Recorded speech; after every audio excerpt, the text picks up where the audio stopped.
Nakakatawa ba? Tawa? May nakalimutan lang akong sabihin sa'yo. Nagulat ba kita? Di ba ang sabi ko sa'yo? Huwag mong tanggap-tanggapin lang. Huwag kang tatahi. Di ka na dapat sa akin dumiretso eh. Ano? Masakit ba? Hindi naman masyado. Anong gagawin natin dyan? Wala. May sasabihin nga lang ako sa'yo. Ano nga yun? Natulak ko na siya. Si Papa. Natulak ko na rin siya. Kaya nga ako nakatakbo sa'yo. At feeling ko, sa susunod, kaya ko na. Yung siya na yung tatakbo palayo. Sige nga. Paano? Ganto. Nagiging totoo ba yung mga panaginip, Maya? Hindi. Kahit paulit-ulit siya? Bakit? Ano bang napapaniginipan mo?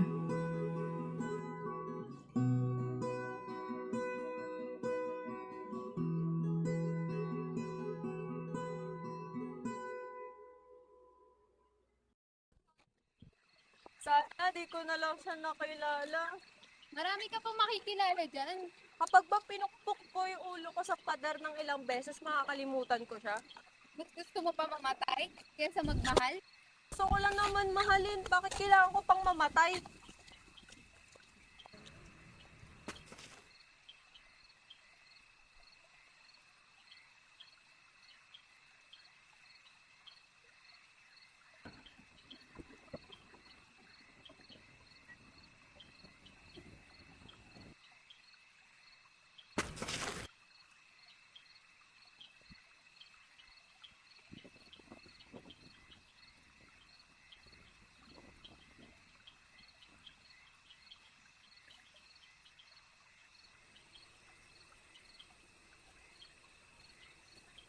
May magmamahal pa kaya sa akin?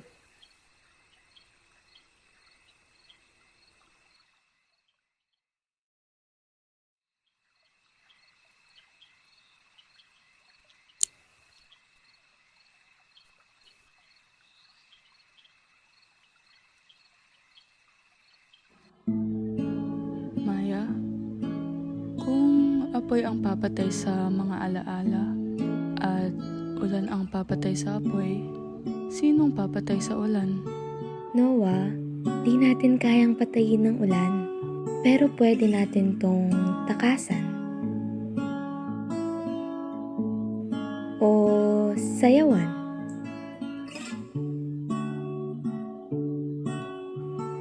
O kaya silungan ng mga kanta.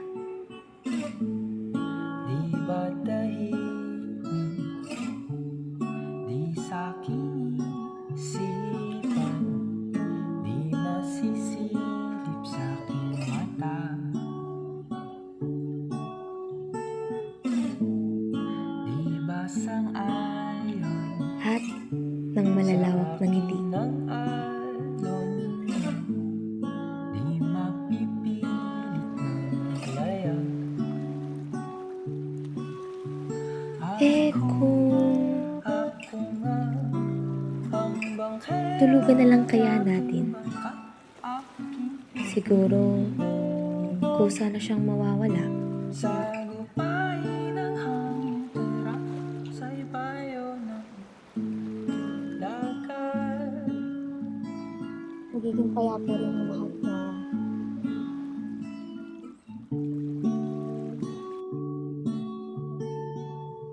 Gustuhin ko man maniwala dyan sa sinasabi mo. Siguro, pag nagsawa na ang Diyos, pag naisipan niya mo nang itigil ang lahat, kagaya ng sa panaginip ko, yun nga lang, ako raw ang Diyos. Kaya ko raw patigilin ang ulan. Ang lahat. At ikaw pa rin naman si Maya. Nasa tabi lang kita. Pero dahil sabi mo, hindi nakakatotoo ang mga panaginip, siguro, hindi na muna ako gigising. Hanggat nasa tabi pa rin kita. Hanggat kaya ko munang patigilin ang lahat.